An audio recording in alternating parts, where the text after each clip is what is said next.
My grandfather was Javier Avelino Aranz, but most people just called him Chico. In fact, until he died, I thought his name was Chico. You should have seen my surprise when people were calling him Javier after his funeral. I was a little confused. I was wondering who Javier was and why we were talking about him. Anyway, he was born in Spain, and because of this, me and my brother called him Abuelo, which is Spanish for grandfather. Specifically, he was born in Asturias, Spain, which is a small northern section in 1938. Very early on in his life, like when he was a child, him and his parents were sent to a concentration camp because they fought against Franco, who was a dictator trying to take over Spain just prior to World War II. Because his father had dual citizenship, America got him out, and when he got there, he fought to get his family out, which is a good thing because otherwise I would not be here.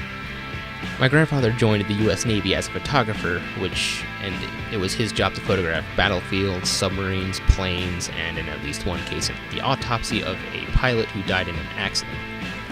But plane crash, obviously.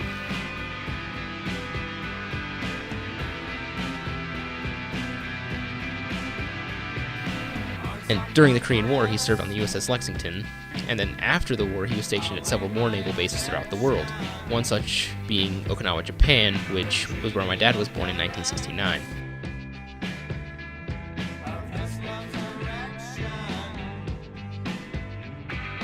And later, he was in Iceland before they shut down that naval base.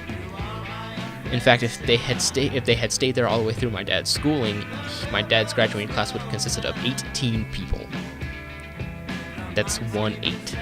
All these pictures that I've shown you, my grandfather took with this particular Mamiya C3, which was made in the late 60s, and as far as I can tell, still works, which, is something to say about the way they used to make things. He also had a couple other cameras that he used in his personal life, like the Yashica 635 and this Nikon 35mm.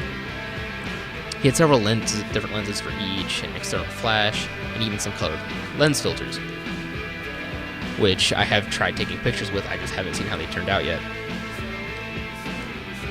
Then I could go on and on about other stuff, like the Saturdays I spent at his house watching Looney Tunes and eating donuts, or all the Lego sets I had and still have most of them somewhere in the attic that he would buy me almost every birthday or Christmas because he knew that's exactly what I wanted. And they were fun.